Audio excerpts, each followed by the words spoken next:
Doing well. Hey, guys. Good. I guess the Panthers have been going TNA Sting on us with the baseball bats, with the Louisville Sluggers. No trench coats, though, I don't think. No trench coats and no face paint. But what do you make of all this? First of all, just the Batgate in general, John.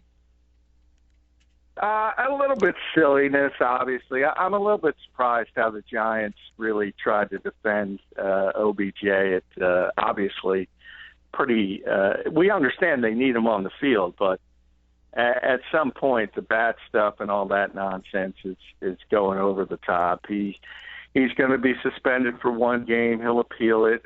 On-field suspensions are heard quickly, so he's not going to play Sunday night against Minnesota. Norman will be fine. He's not going to be suspended. And, you know, when you're a wide receiver and you have 4 personal foul penalties in one game, you're out of control. And there's a lot of trash talking in this league. I'm not saying there wasn't somebody in Carolina saying things to Odell Beckham Jr., but you have to keep your wits about you, and he obviously didn't do that.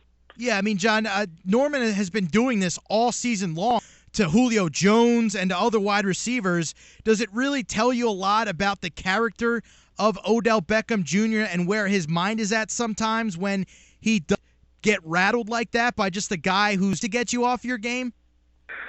Yeah, it's a concern, especially when it's that bad. I mean, I find it very hard to believe that Josh Norman's the first guy that tried to get under Odell Beckham Jr.'s skin. So it's not like it's the first time it's happened. I think the bigger issue was that he was shutting him down, at least early in the game, and he wasn't playing very well.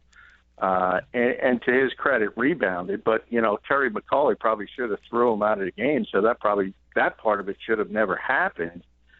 But nonetheless, he's a spectacular player. We all understand the talent, but he's going to have to mature a little bit because he just can't do that. And for a league that has spent so much time talking about player safety, to have that, you know, headbutt, helmet to helmet after the play, and you've seen suspensions in the past for much less, whether it's Ndamukong Suh or Albert Haynesworth, the NFL's hands were tied. They had to do something, and I'm not surprised that he's gone for one game. John, you said that you expect a quick appeal and that he won't play Sunday. It is a holiday week. There's a lot for plenty of other people to be worried about. And the game on Sunday against the Vikings, for all that it carries, is on Sunday Night Football. NBC, I'm sure, would want Beckham to be able to stay active for this if they, wait to do the appeal. I mean, if you were to put percentage odds on this, how quickly do you think this appeal will be heard, or do you think that perhaps he might end up having to sit out the Eagles game? No, it's the on-field suspension. The appeals of that happen very, very quickly, generally within 24 hours. So I would say it's the appeal, and I don't see that any of that happening. There's a 99.9% chance he's not going to be playing Sunday against Minnesota. And that's part of it, too. It would be a tremendously bad luck for the league to allow him to play on the national television showcase because, just as you said, Scott, people would put 2 and 2 together and say they're letting play because it's national television and things like that. Not necessarily that would be the end game. I don't believe that. But we all know how conspiracy theorists are, and they would certainly connect dot A to dot B. So it'll get done quickly. I expect it to be done by tomorrow, Wednesday at the latest, and it'll be affirmed, and he's not going to play this week. And obviously it's a must-win game for the Giants if they want to be relevant. That's their only chance, and they need help because if Washington beats the Eagles on Saturday night, it's not even going to matter because the Redskins are going to be NFC East champions. Do you think, John, that this will have a lot of fans and really media alike lose some respect for these Panthers? I mean, they're undefeated, but do you really have to bring a baseball bat out to warm-ups just to shake up the opposing team? And it doesn't excuse the meltdown of OBJ, obviously, and the media, of course, will try to protect New York and the stars of New York. But do you think this will have some fans and some media members really, throughout the entire NFL, lose respect for these Panthers, John? Yeah, maybe to some people who are predisposed. I mean, there's a certain group that already dislikes Cam Newton and the celebrations and the dances and things like that. You've already heard that. So, they're hardly the first team that's done it. I know the Saints used to do it. They've done it in the past. I don't particularly understand it. They'll probably stop now that someone brought it to other people's attention. But I don't think it's that big of a deal. I really don't. If you look at all 32 teams in this league, you're going to find some knuckleheads on each of them. And I don't think the Panthers are any different from any other team. It's just the fact that they're 14-0. So this is really about the Giants. And there's a great article on PFT about this. The Giants just trying to spin some things in trying to justify the behavior of OBJ. Is it not, John?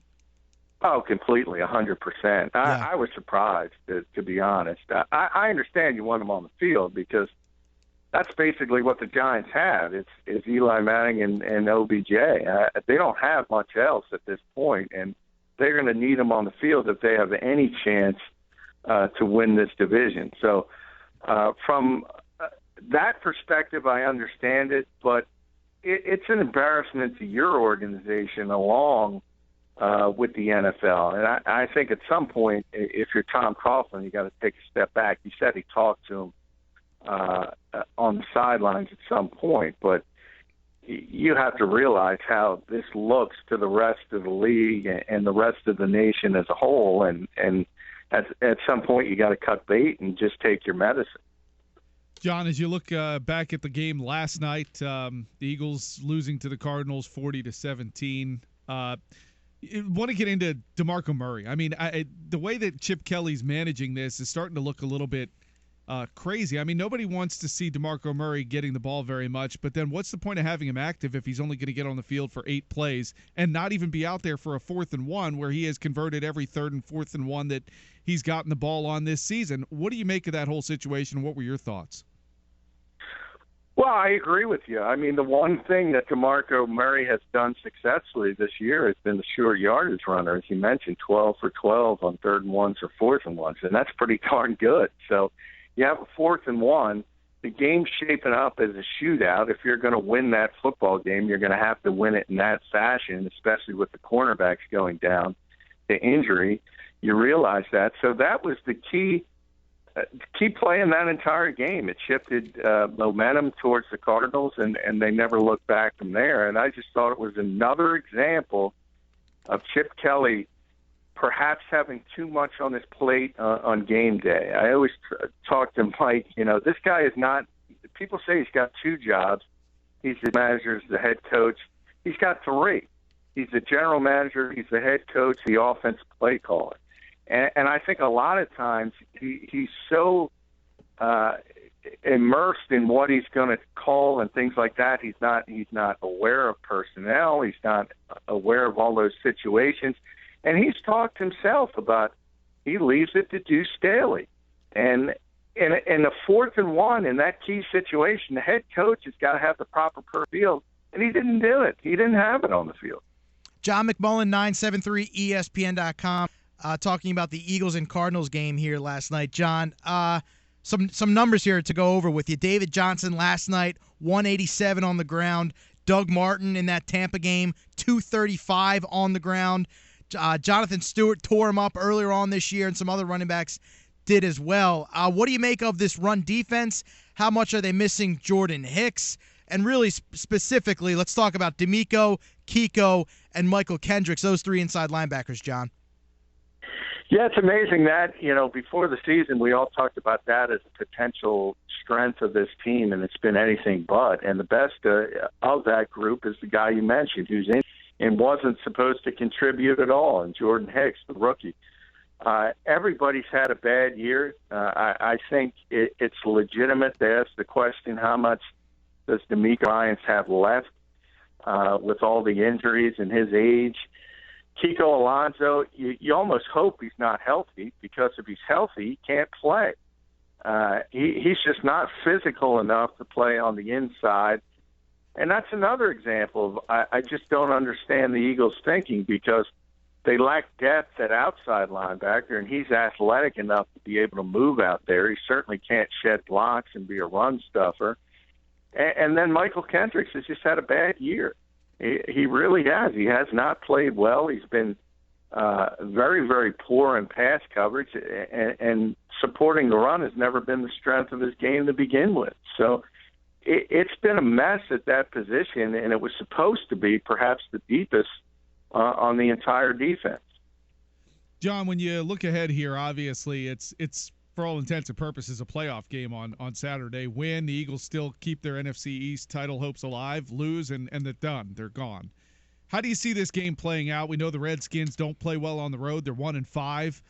Numbers at this point in the season do tell you things, and what do you take away from that stat in particular, and how do you see this game on Saturday playing out? Are the Eagles still alive on Sunday? Yeah, I think they are. I mean, let's be honest. The Washington Redskins are not the Arizona Cardinals, so it's not the same type of team coming in. And you mentioned their struggles on the road. They're a very good home team. They finally got that win on the road in Chicago, but there's been no consistency, obviously. And I think the Eagles have to hold serve here. I think they will. And I think it possibly sets up the Week 17 winner-take-all. But even that, I find it very hard to believe with OBJ that the Giants are going to beat the Vikings. So we'll see how everything shakes out. But the Eagles still have everything in front of them. And if they win those final two games, and I think they're the best team, I think they're better than the Washington Redskins. I think they're better than the New York Giants.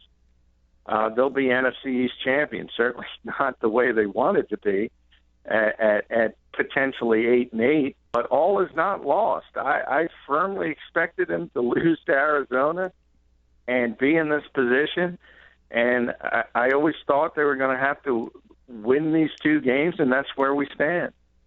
All right, John McMullen from the website, 973ESPN.com, also today's pigskin.com. John will join me tomorrow at the Golden Nugget from 2 to 6 on the Bash. Time is running out, John. If you want to win your $5,000 or even your $1,500 or even just $1,000, you got to start doing better in that gridiron, okay? Well, Time's I'm running going out. to have to let the computer get picks. But you know me. I have too much respect for my own picking ability, which is not working out for me. Yeah, it's not working out for me. It's not working out for Mike Gill either. But Golden Nugget tomorrow from 2 to 6. We'll talk to you then, John. Hey, thanks, guys.